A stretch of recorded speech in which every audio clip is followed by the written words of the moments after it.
Joe Swinson. Thank you very much, Mr Bailey, and I'd like to congratulate my honourable friend, the member for Cambridge, for securing this important debate and the Times for their leadership on this issue.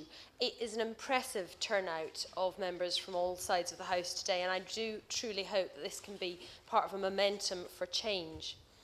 In East Dunbartonshire since 2006, there have been 7 cyclists killed or seriously injured on our roads, and that is indeed a sobering statistic.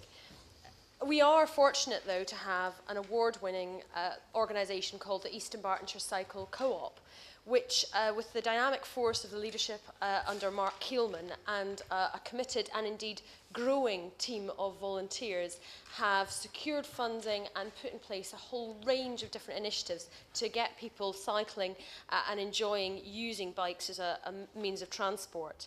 So far, the group has delivered 1,000 hours of cycle training, including cycle mechanics, because as was mentioned earlier, being able to fix a bike is very important. There are cycle clubs at many of the local schools. There has been a cycle map with different routes distributed to more than 20,000 individuals and in locations. And we have now an annual cycle festival with more than 1,000 people participating.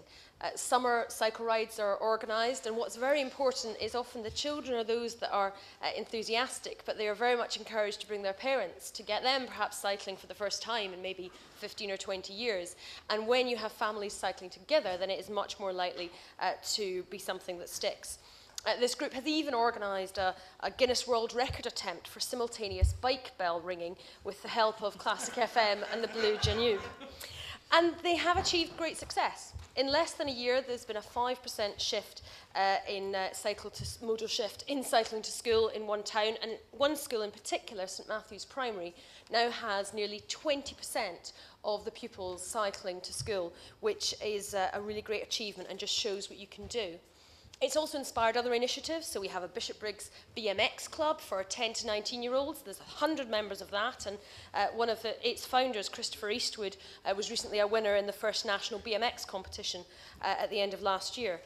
Mountain biking is popular in Scotland, and the charity Rebound is trying to make sure that new facilities can be put in place in East Dunbartonshire, in particular in Lennox Forest, where they're hoping to build tracks that can be used both as a leisure pursuit but also to host competitions and events, and I'm looking forward to meeting that local group tomorrow.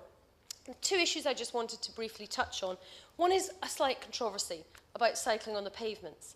I had an initiative in my constituency called the Cycle Train, where children as young as 5 would cycle to school on the pavement. There would be an adult at the beginning and the end of the group of children cycling on the road, and once the pupils had passed their cycle proficiency, then they would move to cycling on the road. I think this was actually a safe way for these children to get to school, but it had to stop because obviously it was not in accordance with the law.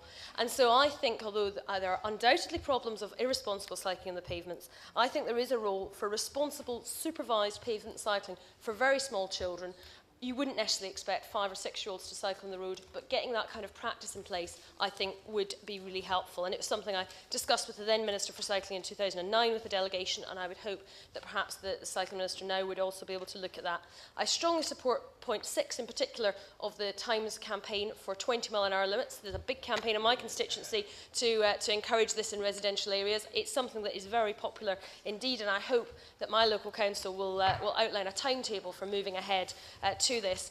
And I understand that the time pressure is upon us with so much enthusiasm for this debate. Perhaps it's a suggestion that we need to have further debate, even on the floor of the House, on this issue. But I would just end by saying that I hope the enthusiasm for the debate today, the wealth of ideas that have been put forward, will empower and embolden the Cycling Minister, who is no doubt keen to take this forward and make a real difference on this issue.